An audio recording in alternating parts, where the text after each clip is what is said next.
Hi, this is Don at DG Recruit. Today I'm going to share with you 3 tips that will help you connect with your candidates better and be a better advocate for them during the recruitment process.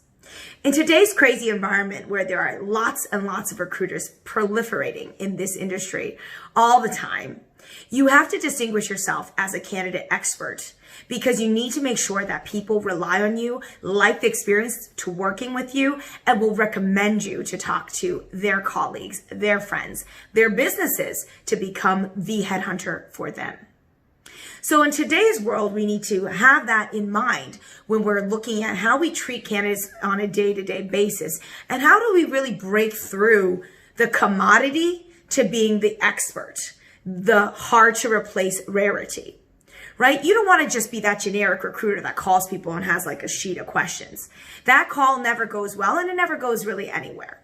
What you want to do is get deeper into the relationship building process and really make yourself stand out. That's what's going to help. So unlike what a lot of recruiters think, which is like brand name, whatever have you, the real relationship is with you, the individual, as the headhunter who's going to help them in their career. With that in mind, the first tip I wanted to share is make sure your candidates have a lot of time to fully let them share their experience with you.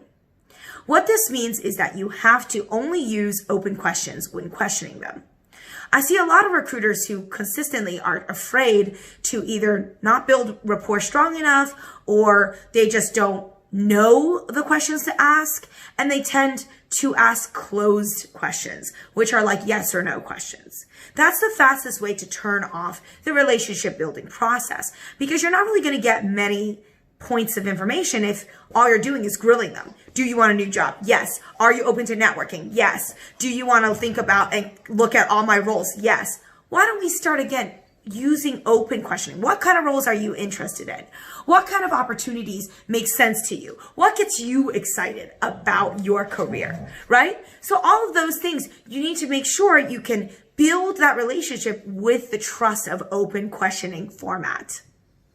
Number 2, the second tip is make sure you're providing some sort of value beyond just sending them to jobs. Right? The whole interview process. What are you going to do in that process? Are you going to give them career coaching?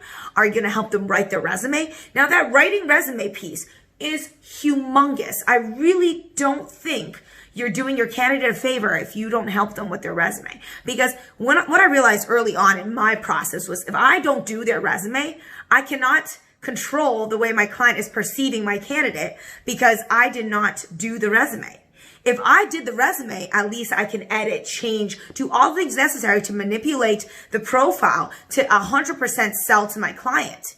You need to make sure you're doing the same for your candidates. Help them with their resume. Resumes are horrible out there. Get really good at writing resumes and helping your candidates do it. Provide value beyond just submitting them to a role. Number 3, push your candidates. Be someone that holds them accountable. Be a leader in their life.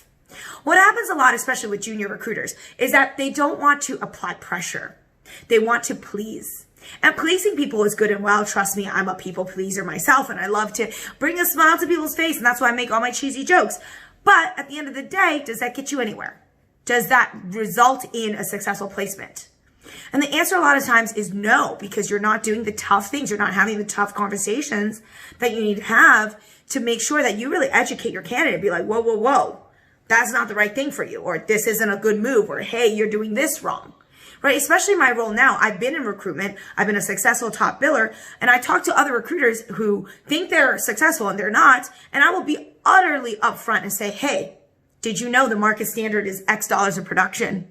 Did you know that other people your age are doing X dollars of production, right? I'm honest with them because I want to give them the guidance and tell them, look, if you want to make it in this business, you gotta be up at the right level. You got to find that person who's going to take you to the right level because you really shouldn't be messing about in the lower levels and feeling really good about yourself, right? Like we need to be objective when it comes to career success.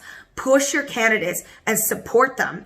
Make sure you're holding them highly accountable for the life decisions they make and educate them, genuinely care about their future, right?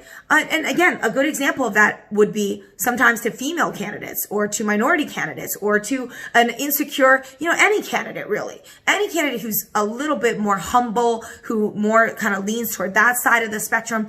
I'm always encouraging them to push beyond, our societal constraints. Right? I'm a female recruiter. I'm a female minority recruiter. And I remember back in my day, I was really scared and I was really loyal and I just never wanted to network, never wanted to talk to people. It was like, oh, I'm so grateful. Oh, I'm so grateful. I'm so grateful.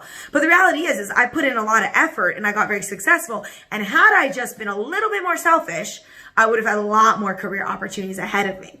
As many of you may know, I only have worked at one company ever. And then I started my own company. So, I wish I could have just been a little smarter, maybe worked for another firm, earlier in my life, in my 20s, and just take the knowledge I gained and move on. But I just stayed too long, stayed at the same company. Either way, worked out for me. But point is here is, as your career coach, I always share that story.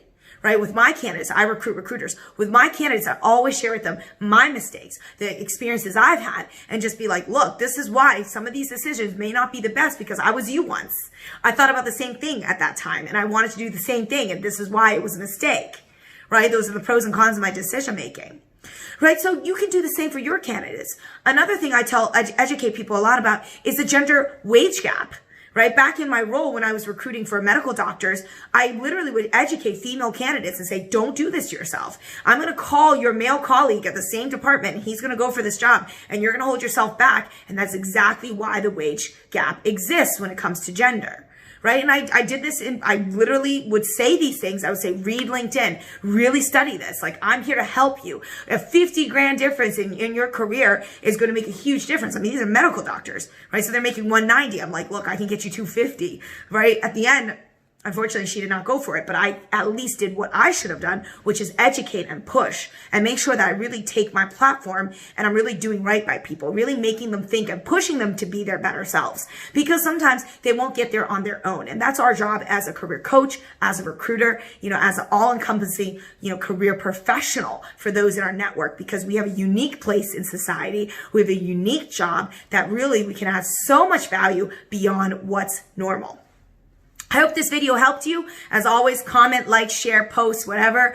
Like, show me that there's anything I can help you with. Let me know, because I'm totally down to create content for your needs to help you in your career.